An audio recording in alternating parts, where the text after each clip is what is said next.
Dan hadirin sekalian, kita panggilkan peserta nomor urut 4. Kepada nomor urut 4, kami persilakan dengan diawali pembacaan sinopsis. Silakan Pak. Pulau Nias dikenal dengan sejuta pesona keindahan dan kekayaan alam yang ada di dalamnya. Hal itu mempengaruhi peradaban kehidupan masyarakat masa dulu yang hidup sederhana dan bergantung pada alam. Dalam tarian ini mengisahkan aktivitas kehidupan masyarakat Nias yang masih sederhana dan bergantung pada kehidupan alam untuk bertani, berburu, maupun aktivitas lainnya demi mempertahankan hidupnya. Seiring berjalannya waktu dan perkembangan yang terjadi, masyarakat Kepulauan Nias terus melakukan peradaban ke arah yang lebih maju hingga di awal membentuk satu pemerintahan kabupaten yang ada di Pulau Nias. Dengan berbagai perkembangan pasang surut yang terjadi dan terus mengalami kemajuan hingga Pulau Nias ini membentuk 5 kabupaten kota. Nias Utara, salah satu kabupaten yang terus mengalami perubahan dan kemajuan hingga di era pemerintahan yang sekarang. Namun, pandemi COVID-19 yang datang melanda seluruh dunia, termasuk Nias Utara, seakan merubah pola kehidupan masyarakat Nias Utara semakin kelam dan ketakutan. Oleh pangku tangan pemerintah dan masyarakat, kesuraman oleh COVID-19 dapat dilalui. Auha noro nilului wahea, auha noro nilului woso, alisi tafadaya daya, hulu tafe wolo wolo. Pepatah tradisional itulah, Nias Utara terus bersatu dan membangun peradaban ke arah yang lebih baik. Tari ini mempersembahkan tari Asoa, tari Mealu, tari Petani, tari Fanafi, tari Sobagoa, dan tari Maina dikemas dalam satu tari peradaban masyarakat Nias. Inilah persembahan tari peradaban kehidupan masyarakat Nias. Kami persilakan. Panggilan nomor urut 4, disilakan waktu dan tempat.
Pastikan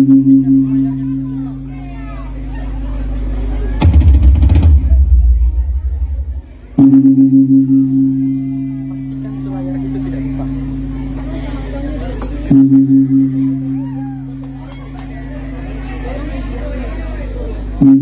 Kami harap jangan ada tepuk tangan terlebih dahulu sebelum peserta mengakhiri lombanya.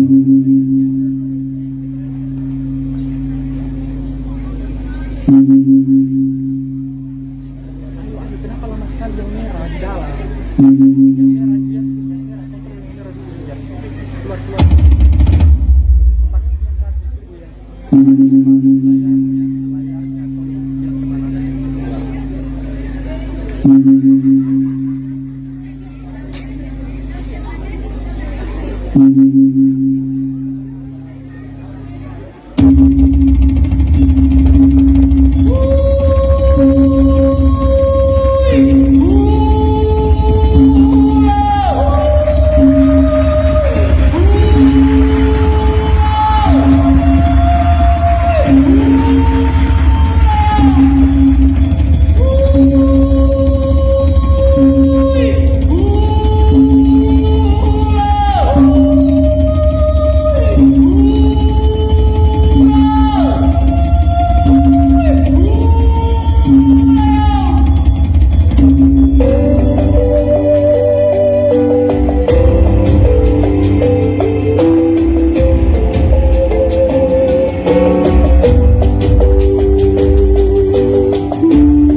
Terima kasih, langsung membentuk barisan untuk sesi foto bersama dengan Bapak Bupati Nias Utara, Bapak Kapolsek, Bapak